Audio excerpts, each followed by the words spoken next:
नमस्कार मैत्रिणींनो, happy Bailey फूड्समध्ये आपणा सर्वांचे स्वागत आहे। आज मी तुमच्यासाठी घेऊन आलेले आहे गव्हाच्या कुरडया। तर यासाठी मी 2 किलो गहू घेतले होते। ते 3 दिवस पाण्यात भिजत टाकले होते। पहिल्या दिवशी त्याला सकाळी भिजवलं आणि दुसऱ्या दिवशी त्याचं पाणी चेंज केलं आणि पुन्हा नवीन भरून ठेवलं। असं मी रोज 3 दिवस पाणी चेंज केलेलं आहे आणि नवीन भरून ठेवलेलं आहे आणि झाकण लावून ठेवायचं ज्या भांड्यात तुम्ही घेणार आहात। आणि त्याच्यानंतर तिसऱ्या दिवशी संध्याकाळी छान त्याला असं दाबून बघायचं गव्हाला। त्याचा चीक जर बाहेर निघाला तर समजायचं की आपले गहू रेडी आहेत। उन्हाळा असल्यामुळे गव्हाचा चीक तिसऱ्या दिवशी निघतो आणि जर गव्हाचा चीक निघत नसेल दाबून तर मग तुम्ही एक दिवस जास्त भिजवू शकतात। आता मी मिक्सरला गहू वाटून घेतलेले आहे, जास्त बारीक न करता थोडं थोडं पाणी घालून त्याच्यामध्ये मी वाटून घेतलेलं आहे आणि थोडं पाणी ॲड करायचं एका भांड्यामध्ये आणि त्याच्यात वाटण सगळं घालायचं आहे गव्हाचं आणि वरती त्याचा चौथा काढायचा गव्हाचा आणि त्याचे गोळे बनवून ठेवायचे। आणि सगळं आता हे चौथा गव्हाचा जो फायबर आहे ते सगळं काढून घेऊयात। साईडला गोळे बनवून ठेवायचे आहेत गव्हाच्या चौथ्याचे। माझ्या चॅनलला सबस्क्राईब करा आणि बाजूला असलेलं बेल आयकॉनचं बटनही दाबा, त्याने तुम्हाला माझे नवनवीन व्हिडिओचे अपडेट्स तुम्हाला मिळतील। आणि व्हिडिओ बघता बघता काय होतं, आपण चॅनलला सबस्क्राईब करायचं राहून जातं, तर चॅनलला प्लीज सबस्क्राईब करा। रव्याची गाळणी घेतलेली आहे आणि तिला तेल लावून घेतलेलं आहे जाळीला पण आणि साईडने पण, म्हणजे त्याला गव्हाचा चीक चिपकत नाही। आणि आता आपण जो गव्हाचा चीक फायबर त्याचं काढून घेतलेलं होतं, गव्हाची साल म्हणजे जो चौथा काढून घेतलेला होता, ते पाणी आपल्याला गाळून घ्यायचं आहे। त्याला छान मिक्स करायचं आहे आणि दाबून त्याचा चीक काढून घ्यायचा आहे आणि गोळे करून बाजूला ठेवायचं आहे। आणि ते गोळे जे आहेत ना केलेले, त्याच्यात पुन्हा 2 तांबे पाणी ओतून त्याचे पुन्हा असे सालचे गोळे करून घ्यायचे आहेत आणि त्याचा चीक काढून घ्यायचा आणि पुन्हा असं गाळणीने आपल्याला ते गाळून घ्यायचं आहे। गव्हाच्या सालमध्ये भरपूर चीक असतो, म्हणजे तो वाया जात नाही। आता हा सर्व चीक आम्ही गाळणीने गाळून घेणार आहोत।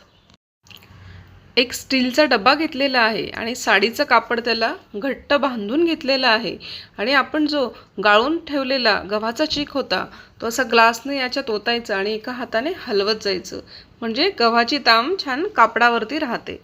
जर तुम्ही डायरेक्ट गाळणीने गाळून गव्हाच्या कुरड्या करायला घेतल्यात तर त्याच्यामध्ये ताम राहते आणि कुरड्या कडक होतात। त्यामुळे अशा साडीने गाळून घ्यायचं आहे, म्हणजे गव्हाची ताम जी साल असते ती वरती राहते आणि आपल्याला छान पांढरं शुभ्र चीक मिळतं। कापडाने संपूर्ण चीक आपण आता गाळून घेतलेला आहे। जो साल आपण गव्हाचे गोळे करून ठेवले होते त्याच्यातही 2 तांबे पाणी ओतून पुन्हा मी त्याला छान गाळून घेतलेलं आहे गाळणीने आणि नंतर कपड्याने सुद्धा गाळून घेतलं होतं। आता ह्या चिकाला रात्री 11 11:30 वाजता काय करायचं, पुन्हा आपल्याला त्याचं पाणी चेंज करायचं आहे। पण बघायचं की चीक खाली बसलेला आहे का, तरच पाणी चेंज करा आणि पुन्हा भरून ठेवायचं आहे। रात्री 11 11:30 वाजता गव्हाचं पाणी चेंज केलं होतं आपण चिकाचं, तर खूपच छान सकाळी त्याचा रिझल्ट मिळालेला आहे। खूप छान पांढरं शुभ्र असा चीक झालेला आहे आणि आता तो मोडून घेऊयात। आणि आता एका पातेल्यामध्ये त्या मोडलेल्या चिकाला मी काढून घेतलेला आहे। गव्हाचा चीक एक पातेलं भरलेलं आहे आणि तेवढंच पाणी आपल्याला आता लागणार आहे। आता हा चीक एका भांड्यामध्ये काढून घेऊयात आणि त्याच भांड्याने आपल्याला पाणी मोजून घ्यायचं आहे आणि तेवढं पाणी न ठेवता आपल्याला डबल पाणी ठेवायचं आहे। त्याचं कारण की कुठला गहू हा जुना असतो त्याच्यामुळे जास्त पाणी लागतं, त्याच्यामुळे गरम पाणी आपल्याकडे अवेलेबल पाहिजे, त्याच्यामुळे एक्स्ट्राचं पाणी आपण इथं तापत ठेवणार आहोत आणि उकळतं पाणी आपल्याला काढून ठेवायचं आहे साईडला। तसं आपल्याला 1 ते 1.25 पातेलं पाणी आपल्याला लागणार आहे। तर आता हे पाणी तापवायला ठेवूयात। पाणी आता उकळलेलं आहे, तर आता 1 पातेलं पाणी मी याच्यात राहू दिलेलं आहे, कारण 1 पातेलं चीक होता, तर 1 पातेलं उकळतं पाणी आणि वरती 1 ग्लास घेतलेला आहे आणि आता चवीनुसार मीठ टाकलेलं आहे। आता कुरडई छान फुलली पाहिजे म्हणून अगदी थोडासा 1 पिंच ते 1.25 पिंच सोडा इथं घालायचा आहे आणि पाण्याला छान मिक्स करून घ्यायचं आहे। आता पाण्याला छान उकळी आलेली आहे, पण प्रथम सर्वात अगोदर गॅस बारीक करायचा आणि थोडा चीक टाकत जायचं आणि एकाने छान त्याला घेरायचं आहे, छान मिक्स करायचं आहे, गाठ पडू द्यायची नाही।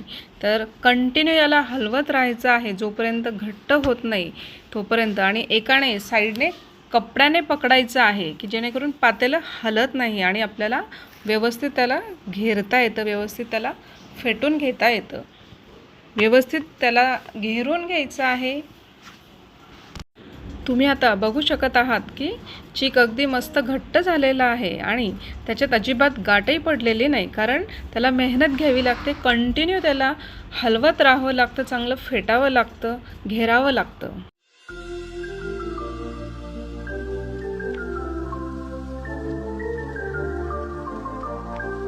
गव्हाच्या चिकाचा छान गोळा केलेला आहे आणि आता त्याला झाकून ठेवणार आहोत आणि गव्हाच्या चिकाला पारदर्शक होईपर्यंत 10 ते 15 मिनटं त्याला झाकण ठेवून शिजवून घेणार आहोत.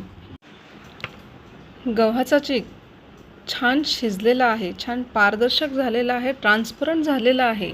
आणि जर कच्चा असेल तर ते कसं ओळखायचं?